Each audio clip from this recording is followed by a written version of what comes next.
Este día en la 9ª Avenida, allá en el organismo legislativo, se inició la discusión de las modificaciones a la ley electoral y de partidos políticos. De eso hablaremos esta noche con la etiqueta SF Reforma Electoral, pero antes los dejo con la crónica parlamentaria.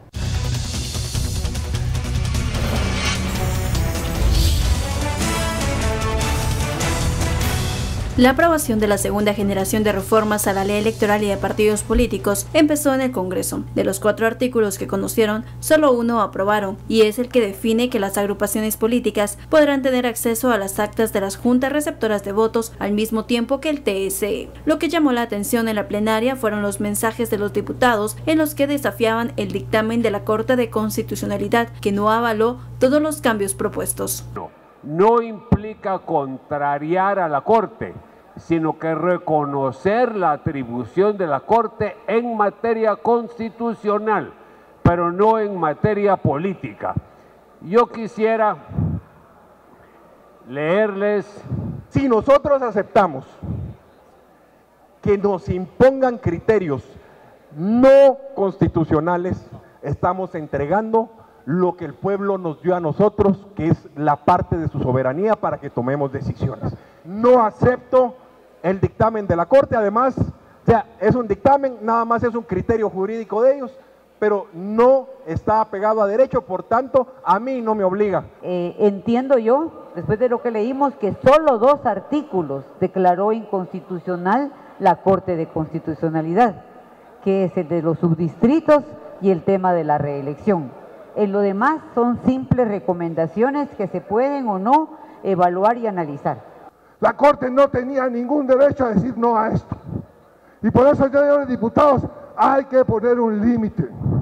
Si la Corte dijo que no, pues sus razones tendrá, pero no son razones jurídicas. Los diputados se quedaron discutiendo el artículo 5 del proyecto, que reforma el 21 bis de la ley electoral, referente al financiamiento de los partidos políticos. Quieren aumentar a $3 por voto lo que reciben las agrupaciones políticas, pese a que la CC dijo que no era viable. La aprobación de estas reformas seguirá el próximo miércoles.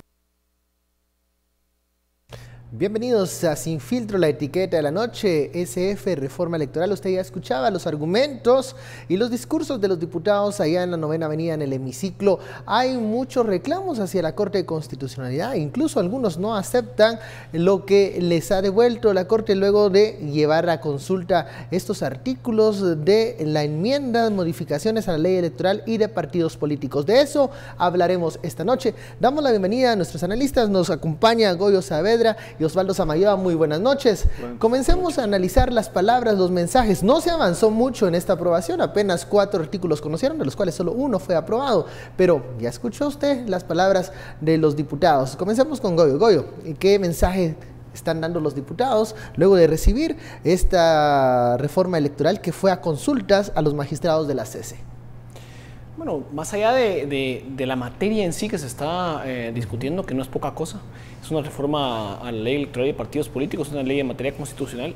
Sí es preocupante las expresiones de confrontación frente al dictamen de la Corte de Constitucionalidad. Recordemos que esto se suma a lo que ya ha venido haciendo el presidente y el Ejecutivo en general, de retar y confrontar o poner en entredicho si van o no a obedecer órdenes de la Corte de Constitucionalidad que no estén, digamos, dentro de los límites de lo que buscan o persiguen del ejercicio de sus poderes. Y esto es delicado porque cualquier régimen democrático se caracteriza porque hay límites al poder, a quienes ejercen el poder, así sean electos popularmente en elecciones libres o sean designados o asuman una función, digamos, por designación directa de otro funcionario. Entonces, cuando el poder trata de evadir los límites a ese poder, y en este caso los límites que está estableciendo en su interpretación jurídica y constitucional la Corte de Constitucionalidad, lo que tenemos es que estos poderes empiezan a tratar de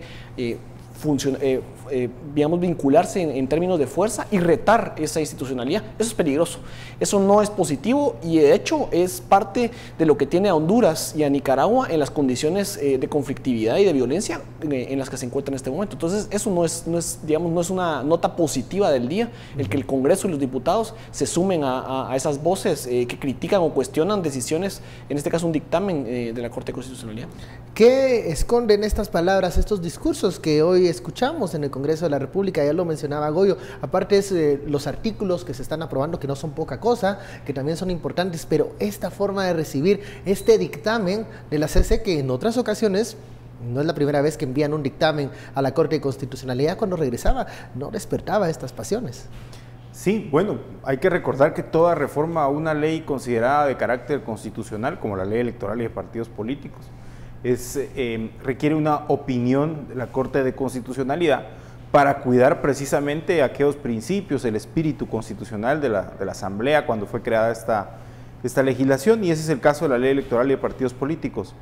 Es por eso mismo que despierta pasiones la opinión que ha emitido la CC, porque toca precisamente el punto medular de lo que la sociedad ha venido diciendo desde el año 2015, que CICIG en su informe temático del año 2015 refería, y que como ciudadanía hemos dicho, ¿es este el modelo de partidos políticos que queremos seguir sosteniendo? Un modelo de partidos políticos clientelar, en donde no llega a tener participación política el más capacitado o el que tenga más conocimiento, sino el que ha logrado tener más financiamiento ilícito o quien puede tener más contactos. Es a esto donde se meten las reformas a las leyes electorales, y por supuesto los diputados que son electos bajo ese modelo actual se resisten a estos cambios. Entonces, tanto el Ejecutivo, que tiene funcionarios que están siendo investigados, algunos con solicitudes de antejuicio, otros que ya están en proceso, como el Legislativo, que está en las mismas condiciones, son resultado ambos de ese modelo político electoral viciado, caduco, que hay que reformar y que hay que transformar. Entonces, todo esto que la Corte de Constitucionalidad pueda decir les va a causar muchísimos temores, muchísimo análisis. Ahora, ¿qué es preocupante? Primero, que un diputado que se presume es, en la teoría, representante del pueblo, diga que no conoce o no reconoce una decisión de un juez constitucional como el de una Corte de Constitucionalidad. A ver, sobre todo lo decía un exconstituyente ahí en el video que veíamos, no pueden ellos decir que no van a respetar la resolución que ha emitido la CC o la opinión en este caso que ha emitido. ¿Por qué? Porque en la república que vivimos, el presidente cumple con las leyes y con las resoluciones judiciales, el legislativo acata también todas las resoluciones judiciales, porque quien es el legítimo intérprete de las leyes son los jueces. Si no, a veces nos guste o a veces no nos guste su forma de interpretación, a veces tenemos recursos para poder buscar los medios de diálogo con estas cortes y poder aclarar y poder establecer. Pero no puede lanzarse el mensaje a la ciudadanía. Es irresponsable ser un diputado, ser un dignatario de la nación, como le dice la Constitución, y lanzar el mensaje que no va a respetar una orden judicial. Es muy, muy irresponsable que lancen este mensaje, porque hay ciudadanía que puede creer que esto es común y empezar a irrespetar al Poder Judicial. Algunos de los diputados hablaron hoy que no iban a admitir opiniones que sean políticas y no jurídicas de parte de la CC. Esta opinión que llegó a la Corte de Constitucionalidad, recordemos, fueron de esta propuesta lo que se estaba aprobando de la reforma electoral y tenía que ser, digamos, revisado por los magistrados. ¿Qué escenario ves más adelante en la aprobación de estos artículos? ¿Se van a respetar los parámetros o las interpretaciones de los magistrados o no? Bueno, primero hay que empezar diciendo que es una constitución política de la República, porque dentro de muchas cosas, regula los límites al poder público, que es materia política. Claro, con una visión jurídica, que es otra función, pero la interpretación de la Corte es algo que ellos tienen que acatar. Es decir, si la discusión por artículos va más allá o trastoca el fondo de lo que fue analizado en el dictamen, en un dictamen de la Corte de Constitucionalidad para una reforma de una ley de materia constitucional, esa de hecho puede ser sometida a una acción constitucional para detener la posibilidad de que llegue a convertirse en ley. Entonces, ellos no pueden venir a retar esto. Lo que es peligroso también es que estemos viendo a un ejecutivo del cual se han criticado sus capacidades, más bien se ha señalado su incapacidad inclusive para conducir la política pública, de ejecutar el propio presupuesto que ellos aprobaron el año pasado y digamos, ejecutar el de este año, de tener ministerios, de hecho, muchos de ellos parados en la ejecución de sus proyectos. Ahora, de tener tan mala calidad de legisladores y que entonces traten de echarle la culpa a la Corte de la interpretación, de una interpretación constitucional, cuando probablemente es la legislación que ellos están pasándole a esa Corte la que tiene defectos. Mala calidad de políticos lleva mala calidad de resultados, y esto es lo que estamos teniendo. Es interesante que la discusión de hoy, de los 4 artículos que se discuten, solo se aprueba uno, y es de hecho uno que les da más garantías a los partidos, a los políticos en ejercicio. Entonces, lo que deja entrever es que en verdad quisieran hacer todo lo que esté dentro de su espectro de acción para mantener privilegios, para seguir incidiendo en la política, y cualquier cosa que se los impida, como la Corte Constitucional, le está en contra de ellos. Lo van a criticar. Vamos a la pausa. La etiqueta SF Reforma Electoral. Regresamos. Mientras el Congreso de la República sigue discutiendo los artículos, ¿dónde cree usted que se detuvo el debate? De eso hablaremos al volver.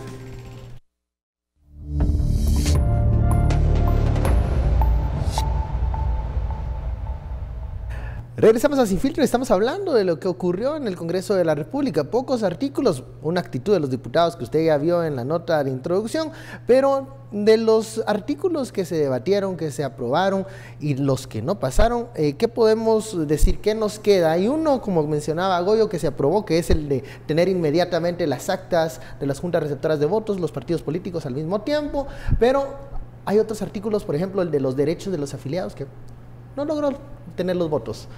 Osvaldo. Sí, es parte del mismo mecanismo de mantener todo oscuro, de mantener un manejo, digamos, feudal adentro de los partidos políticos, donde hay un señor o una señora que gobierna todo, y a partir de eso solo ciertos allegados pueden tener la información necesaria para poder desarrollar toda la actividad partidaria. De ahí se olvidan del afiliado, se olvidan del votante como tal, solo le sirve para las asambleas.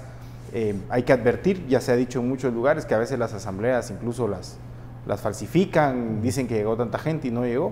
En fin, hay tanto alrededor, pero como siempre se olvidan de la persona que es finalmente que nos elige. Y eso es el parte de la crisis del modelo electoral, en donde no hay realmente una verdadera participación. Ahora, esto tiene otras implicaciones, porque quiere decir que de nuevo estamos apostándole a transformar el sistema con los que no quieren transformar el sistema, quienes se aprovechan de ello. Y eso nos pone como sociedad en una discusión de decir, bueno, vamos a pagarla, vamos a hacerles pagar a estos políticos esa factura política, eligiéndolos de nuevo para que sigan haciendo este tipo de transacciones con el poder que les hemos delegado, porque hay un tema que decía un diputado, yo no voy a respetar porque la soberanía ha sido delegada en nosotros, y tiene toda la razón. El que tiene el poder es la población, y la delegan ellos, y esta delegación no implica ser oscuros, no implica promover impunidad, no implica violentar nuestros derechos fundamentales, como lo han estado haciendo en algunas disposiciones, o como lo hicieron hoy, de no contemplar los derechos de los que sean afiliados a los partidos políticos. Así que me parece que es un ejercicio que no está atendiendo a la transformación de fondo que queremos. ¿Vemos poca democracia interna a futuro en los partidos políticos con esta actitud? Sí, pero de hecho es lo que se ha mantenido siempre. Vemos los mensajes de Twitter que presenta la audiencia, y es cierto, o sea, lo que tenemos aquí es a un diputado como Taracena despoticando ahora, cuando él mismo es el que otros diputados acusan de haber sugerido modificaciones o eliminar una parte final del artículo 205 ter, que es el que ahora está afectando el tema de transfugismo o el posible cambio de diputados para las siguientes elecciones. Y son estos tipos de temas. Lo que vemos es que esta reforma también hay que recordar de dónde vino.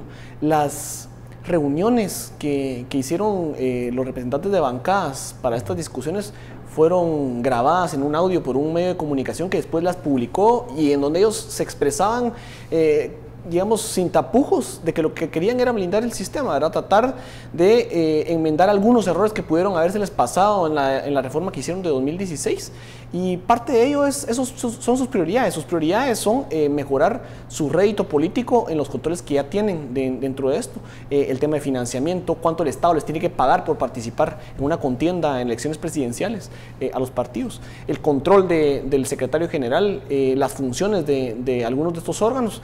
Pero para los afiliados vemos... No pasan el tema de sus derechos. Y otra urgencia evidente es esta reforma que les mencionaba del tema de transfugismo, ¿verdad? Entonces son esas las discusiones que se van poniendo ya a la luz de que en verdad esta reforma no es una reforma que mejora la capacidad de una calidad de representación en los electos por el pueblo. Y eso lo que nos dice es que a futuro, después de las próximas elecciones, vamos a necesitar una nueva discusión de reforma del sistema político electoral que persigue esa profundidad, que mejore la calidad de representación, que mejore los procedimientos interpartidos y que los haga más democráticos. Pero yo creo que para que esa ola de reformas tenga éxito, no hay que elegir a este mismo tipo de diputado, porque no creo que este tipo de diputado tenga la apertura de poder discutir incluso reformas que les van a quitar demasiado poder. Osvaldo. Digamos que tenemos que refrescar la posibilidad del derecho de elegir. Digamos, ellos discuten el derecho de ser electos. Nosotros como sociedad, que no tenemos ningún interés en participación política, tenemos que refrescar nuestro derecho a poder elegir.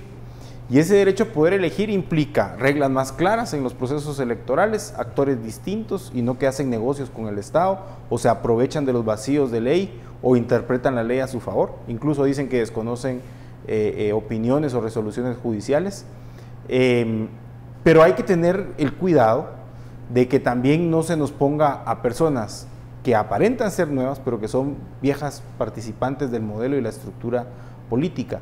Por eso la reforma desde muchos años es una reforma que se plantea a mediano plazo, que lleva todo un proceso de discusión y que como sociedad estamos dejando o nos estamos apartando de realmente esta discusión y se la estamos dejando a los actores que han mantenido este sistema perverso.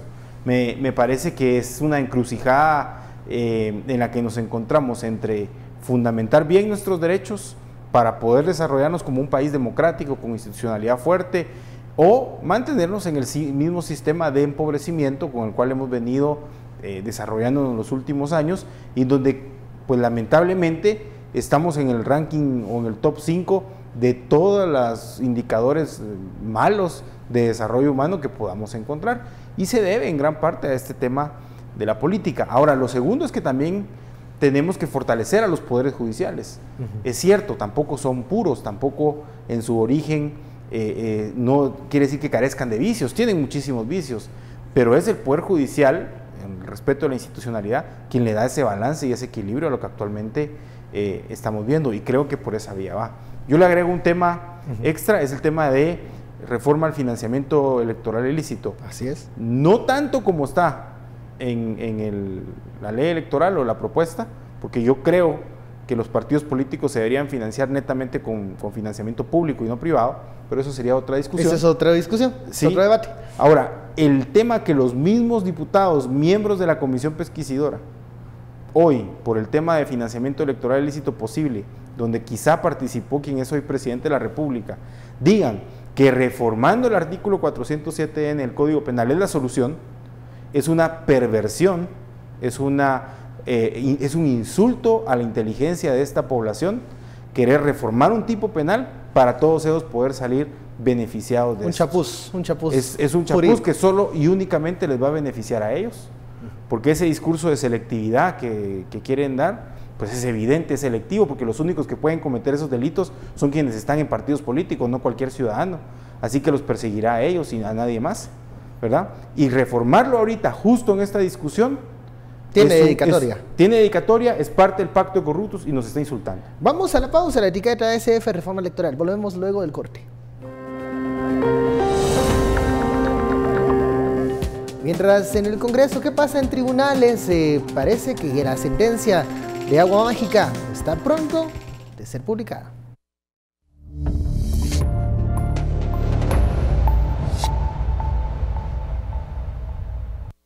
Aprovecha las promociones que Comex trae para ti. 60% de descuento en tu segundo galón o cubeta de Promil Plus. Búscanos en Facebook como Comex Centroamérica. Presenta. Muy buenas noches, bienvenidos a esta emisión de Sin Filtro. Es momento de informar qué es lo que sucede en el clima específicamente para la meseta central. Tenemos en pantalla el pronóstico de los próximos 3 días. Podemos observar que jueves, viernes y sábado continuamos con las mismas condiciones en los cielos. Presencia de lluvia, especialmente por las horas de la tarde y de la noche, acompañados de tormentas eléctricas.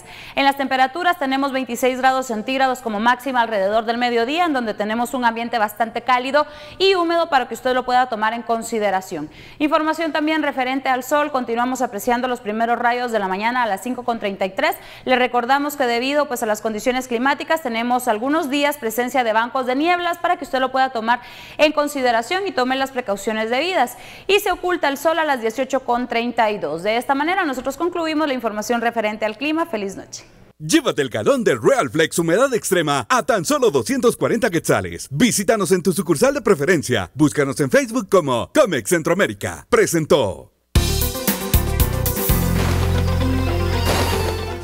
Regresamos a Sin Filtro y vamos al segundo tema de la noche, y es lo que ocurre en los tribunales de justicia. Este día pues ya dio sus declaraciones. La ex vicepresidenta Roxana Valdetti insiste en su inocencia, dice que el caso de Agua Mágica, la supuesta limpieza del lago de Amatitlán, es un caso mediático, y exhortó a los jueces a no dejarse presionar por la CICIG. ¿Cómo ven las últimas etapas de este caso, Goyo? Sí, lo que veo es que ya se ha hecho evidente ya en este momento, digamos, de la crisis política por un lado que vive el país, pero también del avance de los casos de lucha contra la corrupción, que el mismo lenguaje, el mismo discurso, la misma narrativa que posicionan acusados como Roxana Valdetti es la misma que está utilizando el gobierno para descalificar a la CICIG o a la persecución, digamos, entablada por la Fiscalía. Y eso lo que nos dice es a quién está sirviendo las posiciones del gobierno, ¿verdad? A quiénes están funcionándole estas posiciones en contra de la lucha contra la corrupción, en tratar de debilitar a la comisión, en tratar de detener los casos. Es a las mismas personas que estuvieron implicados en esos escandalosos casos de corrupción desde 2015, por lo menos que se ventilaron a partir de 2015. Y la ex vicepresidenta es parte de eso mismo, ¿verdad? Veíamos inclusive que en el caso ella trataba de detener el inicio de las audiencias. En junio hizo hasta lo imposible, hasta dijo que no tenía abogado, no tenía dinero para pagar a un abogado, pero tampoco quería aceptar uno de la defensa pública. Entonces, tratando de utilizar todos los recursos para evitar que llegara al debate. Hoy estamos en el cierre, próximos al cierre de las conclusiones de la defensa, ¿verdad? Para concluir el debate y quedará pendiente únicamente escuchar la sentencia. Osvaldo, ¿cómo vemos este avance? Un proceso lento, porque como lo mencionaba Goyo, han existido 1001 acciones legales para detener el juicio. Sí, han existido dos formas de litigio malicioso, ¿verdad? Una utilizada por los abogados para utilizar intimidación a los jueces, tratar de cansar los argumentos que presenta el Ministerio Público, los querellantes, en fin, una serie de recursos que se presentan de forma reiterada para desvirtuar hechos o situaciones propias del proceso. Y el segundo litigio malicioso es el generado con tintes políticos para retrasar el proceso en sí, esperando un resultado de lo que el Ejecutivo está haciendo, como el tema de que CICIG no se renueve, un tema que será electoral en su momento, todo lo que el presidente ha lanzado de discurso totalmente equivocado en muchos casos, sobre todo análisis constitucional y convencional. Y bueno, bajo esos parámetros, hoy que estamos frente a esto, la señora Valdetti decía al tribunal, no se dejen presionar por la CICIG, ¿verdad? Yo creo que ahí hay un mal mensaje. Si los jueces se sienten presionados por CICIG, deberían de renunciar al puesto los jueces, ¿verdad? Cualquier juez que se sienta presionado, porque él es independiente, es imparcial, y la sociedad hasta hoy está respetando las decisiones de los jueces, tanto de medidas de coerción como condenas bajas o altas que han estado imponiendo.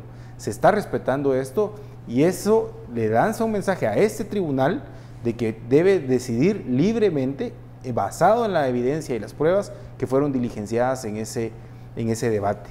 A mí me parece, si me lo preguntan, como ciudadano, que desde que la Facultad de Farmacia de la Universidad de San Carlos advirtió que la fórmula de aquella agua no tenía un registro sanitario y químicamente en su formulación no iba a limpiar en ningún sentido, desde ese momento hay una prueba contundente que es científica, digamos, ¿verdad? Y que ya nos hace desnaturalizar todo lo que el negocio, el contrato que se estaba haciendo, como una estafa, llamémoslo así, por darle un nombre en este momento.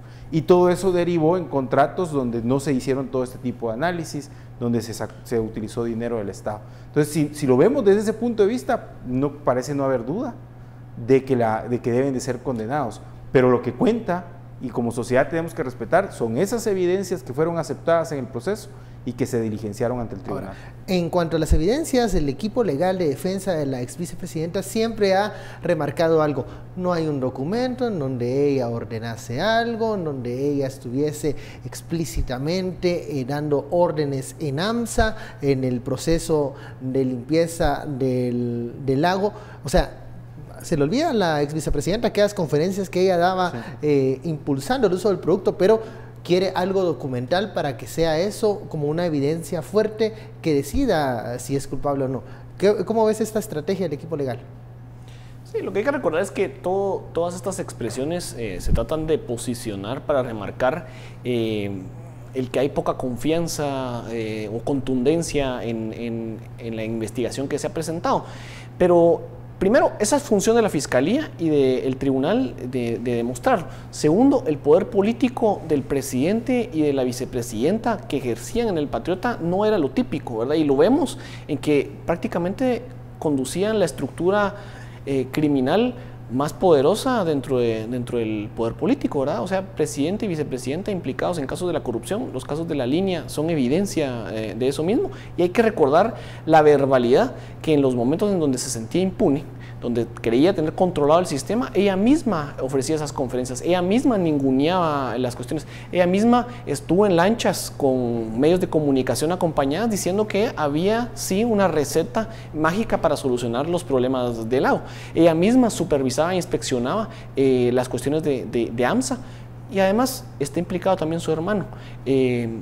Está, digamos, la expresión de la propia ministra de Ambiente que decía, bueno, es que yo recibía órdenes, las instrucciones, ella no vio nunca un estudio de impacto ambiental al respecto de eso, ella trataba de, digamos, o trató de quitarse responsabilidad, y por eso que solo participa como una testigo, pero va, digamos, conduciendo aquí una línea más contundente de poder público y poder político, que es lo que asumía Roxana Valdez en ese momento, en lo que estaba detrás de todos estos negocios. Entonces creo que va a haber ese momento de poder identificar si la prueba es suficiente. Se me acaba el tiempo, solo quiero saber si o no creen ustedes que hay suficientes pruebas en este momento para condenar a la ex vicepresidenta. Yo creo que hay suficientes elementos para condenar. Yo también lo creo, y creo que más allá de documentos firmados, se les está olvidando que ella tenía el poder de frenar cualquier contrato o cualquier negocio para este tema. Bueno, hemos llegado al final de esta media hora de análisis. Muchísimas gracias, Goyo. Osvaldo, a usted muchas gracias por su preferencia. Feliz noche, nos vemos mañana.